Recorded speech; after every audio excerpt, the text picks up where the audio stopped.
So my 4-point business plan, number one, never give up. See, there's no guarantee of success in life, but there is one guarantee of failure, and that's if we give up. All right.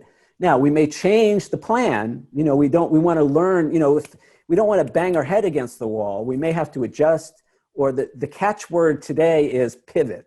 We may have to pivot. But we don't give up, because the minute we give up, we're done. But we can readjust. We can have a new goal. We can move in a new direction. Number two is don't take anything personally. Now, this was interesting for me because I was pretty clear early on that I couldn't take the failures, rejections, and disappointments personally. But I soon realized I couldn't take the successes personally either.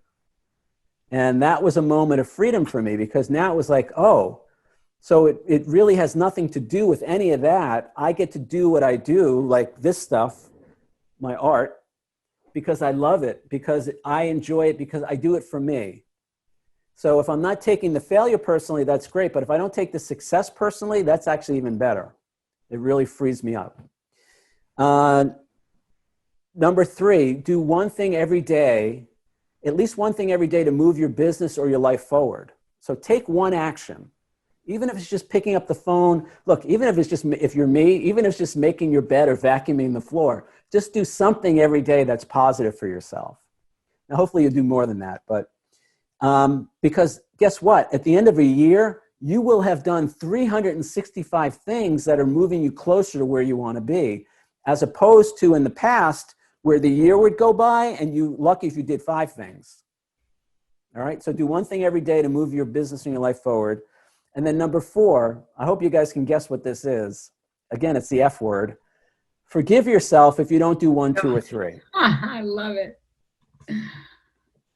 And that's actually the most important point in the plan, because all that stuff that I was not wanting to do because I was afraid of being rejected or criticized or whatever, it was all the self-recrimination.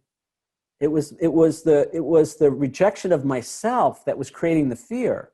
So when I stopped rejecting myself and started forgiving myself, then I could do all these things that I could never do before. I talk about it in chapter 4. I talk about cold calling, when I started doing cold calls for my business. And that was, I don't have time to get into any of that now, but the gist of that was, it became much easier to do when I stopped hating myself so much. When I stopped criticizing and judging myself before, during, and after those phone calls.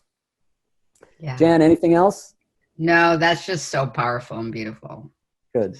I'm so glad you're here. Thank you for being here. I'm so glad to be here.